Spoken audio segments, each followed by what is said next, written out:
Qatar के अमीर शेख तमीम बिन हमद अल थानी 2 दिवसीय राजकीय दौरे पर भारत आए हैं, जहां अल थानी मंगलवार को राष्ट्रपति द्रौपदी मुर्मू से मुलाकात करेंगे और प्रधानमंत्री नरेंद्र मोदी के साथ वार्ता करेंगे।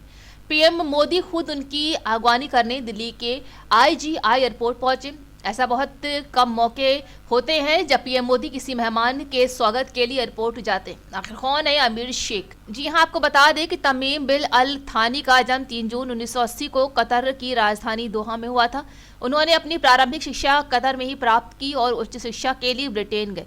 ब्रिटेन से शिक्षा पूरी करने के बाद उन्होंने कतर की सेना में भी अपनी सेवाएं दी, जहां उन्हें 2003 में क्राउन प्रिंस नियुक्त किया गया। इसके बाद 2009 में उन्हें सेना के डिप्टी कमांडर इन चीफ का पद मिला।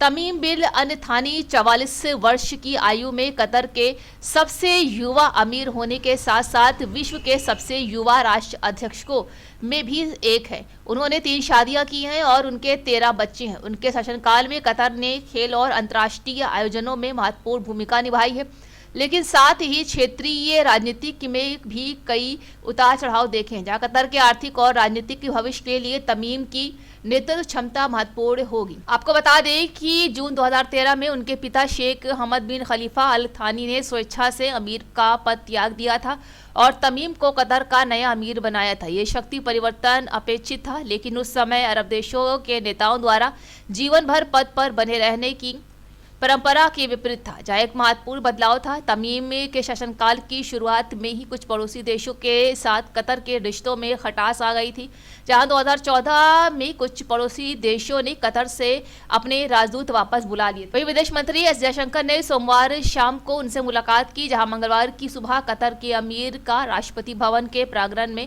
औपचारिक स्वागत किया जाएगा, जिसके बाद हैदराबाद हाउस में प्रधानमंत्री मोदी के साथ उनकी बैठक होगी। विदेश मंत्रालय ने बताया है कि अल थानी प्रधानमंत्री नरेंद्र मोदी के आमंत्रण पर भारत दौरे पर आए हैं, जहां कतर के अमीर की भारत की ये दूसरी यात्रा है। इससे पहले वो मार्च 2015 में भारत आए थे। भारत और कतर के बीच मैत्री, विश्वास और पारस्परिक सम्मान पर आधारित गहरे ऐतिहासिक संबंध है।